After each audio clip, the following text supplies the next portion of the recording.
Синоќ во Кочанската библиотека Искра беше промовирана првата стихозбирка на свештеникот Петре Ампов, која содржи 40 песни, претежно со лирска содржина, во која авторот ги искажува своите лични чувства кон најблиските и семејството.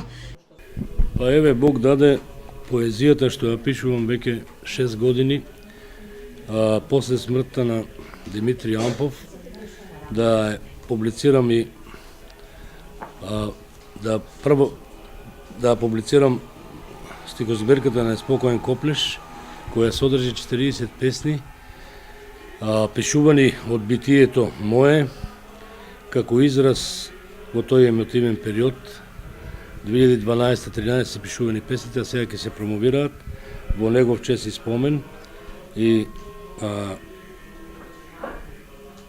поетот тоа што го чувствува, мисли од своето битие, го запишува, а поезија пишува и тој со радосна душа, и тој со ранета душа, таа е копнеш кон нешто божествено, кон нешто вечно, кон нешто што ни недостасува, и верувам секако дека ќе има читатели кои тоа ќе го препознаат во моите стихови. Рецензент на книгата и воедно истото ја представи пред читателската јавност Аника Илиевска Ѓоргиева.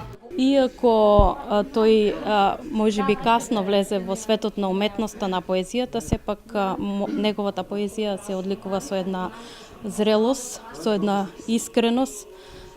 Сите негови песни се проткаени со болката по загубеното чедо, со која што тој се гледа дека последните години расте, со помош на поезијата и дарот да твори, тој се ослободува на некој начин од таа болка.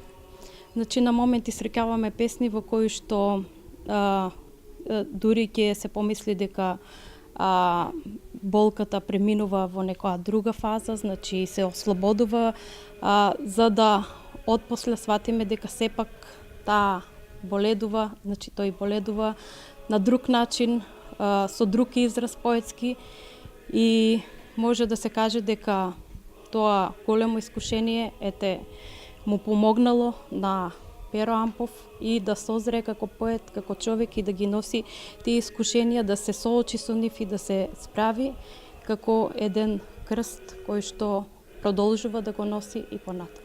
Стихови од поетскиот првенец на свештеникот Перо Ампов читаат членови на литературниот клуб Копнеш од Кочани. Објавувањето на стихозбирката на роднокрајниот автор е во рамките на настојувањата за афирмација на роднокрајни кочански автори и печатање на нивна прва книга. Иницијатива која целосно е во реализација на матичната библиотека Искра од Кочани.